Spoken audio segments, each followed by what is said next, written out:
දරුස් කොහොමයි කොට වැඩිය. බලන්න. අපේ නංගි කියනවා ඔයා අපේ ගෙදර ඇවිල්ලා කොහොම ඉඳීත් දන්නේ නැහැලු. කනට ඇහෙන්නවත් කතා කරන්නේ නැහැලු. මං එහෙම තමයි. ඇත්තටම මට කියන්න ඔයාට තරහ යන්නෙම නැද්ද? ඉස්කෝලේ යන කාලේ ඉඳන් මට තරහ යන්නේ නැහැ. කවුරු හරි මොකක් හරි වැරද්දක් කරාම මම ඉතින් හිතනවා ඒක යාගේ හැටිනේ කියලා රණ්ඩුවට නොයා කරබාගෙන ඉන්නවා. අනිත් එක්ක ඉතින් සාර්ථක පෞල් ජීවිතයක් ගත කරනවා නම් හස්බන්ඩ් පළවෙනි තැන දෙන්න ඕනේනේ. එහෙම හිතලා ඉතින් මම මගේ පාඩුවේ ඉන්නවා මොකද එයානේ මාව ආදරෙන් බලාගන්නේ. ඇත්තටම ඔයා ඔහොම කියද්දී මට ඔයා ගැන ගොඩක් ආදරේ හිතෙනවා. ඇත්තටම මාත් කැමති නෑ එකට එක කියාගෙන යන ගෑනුන්ට. ඒක මට හිතෙනවා මේ කට අල්ලලා කලක අතුල්ලන්න. ඇත්තටම මාත් ආස නෑ රණ්ඩු කරන පිරිමින්ට. මට එතකොට හිතෙනවා පැත්තකට අරන් ගිහිල්ලා කනට දෙකක් ගහලා බිම දාගෙන හොම්බට දෙකක් චක චක ගාලා ඇනගෙන යන්න. ඊට පස්සේ හිතෙනවා මං ඇයි එහෙම කරන්නේ ඉතින් මගේ ස්වාමි පුරුෂයනි කියලා. මොකද ලස්සන ලෝකයක් මවල දෙන්නේ යා. මාව ආදරෙන් බලාගන්නේ මට ඇඳුම් අරන් දෙන්නේ හැමදේම කරන්නේ යානේ. එහෙම හිතලා ඉතින් මම පාඩුවේ ඉන්නවා. ඇත්තටම ඔයා මාර කැපැසිටි එකක් තියෙන කෙල්ලෙක්. වෙන ගෑනු නම් ඔහොම නෑ. අඩෝ කිව්වොත් ඇයිඩෝ කියාගෙන එක දිගට රණ්ඩුවට එනවා. මයි කොහොමද? දැන් ආවේ? අක්කා මොකද අද වේලාසනින්? ඇයි? මල්ලි අපි හින්දා මම මල්ලිය බලන්න ආවා කියලා හිතුවද? මෝඩි අද මට half day.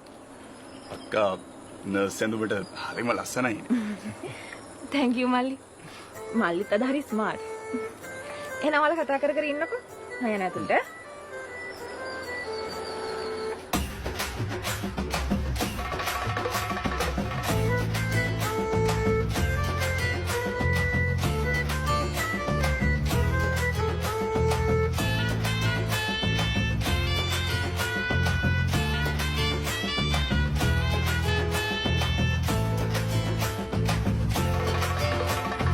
මේ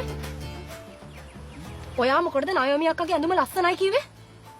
ඉතින් අනේ ලස්සන දෙයකට ලස්සනයි කියන්නේ නැතුව කොහොමද? අනිගේ යන නර්ස් ඇඳුමට කොහොමත් ලස්සනයි.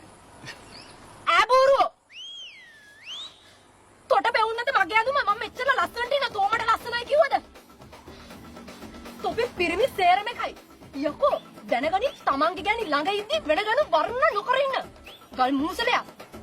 අනගේ මොකද මේවට එකපාරට උනේ?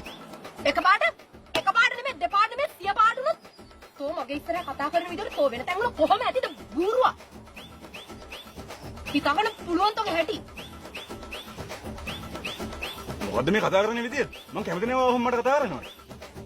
ඇත්තද කැමති නැද්ද පොඩ හිටපන් බල හිටපන් මම කියලා නයෝමි අක්කට කතා කරලා තොට නයෝමි අක්කා කතාවද මන් දන්නා තොට හරියන්නේ තෝ වගේ නාකි ගෑණිය තමයි බූරුවා ඔයා ඉස්සෙල්ලා කතා කරපු විදිය දැන් කතා කරන විදිය සෑහෙන්න වෙනස් නේ. ඔයාලා මොකද්ද උනේ? ට්‍රැක් පැන්නද? ට්‍රැක පැන්නද තෝ තමයි බූරුවා මට ට්‍රැක පැන්නුවේ මේ බලයන් මෙතන නැගිටලා බලයන් තෝ එන්න බෑ අපේ ගෙවල් පැත්ත පලාද පස් පාගන්න බලයිද බූරුවා තමුසර පිස්සුදෝයි මේ මොන මොකලද මේ? මං යනවා යන්න. මං දැන් තමයි තමුසගේ ඇත්ත ස්වරූපය දැනගන්නේ.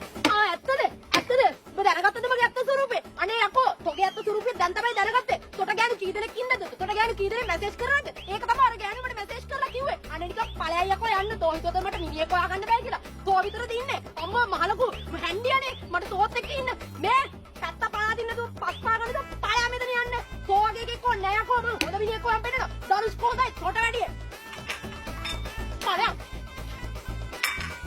බූරුවා එනවා මෙතන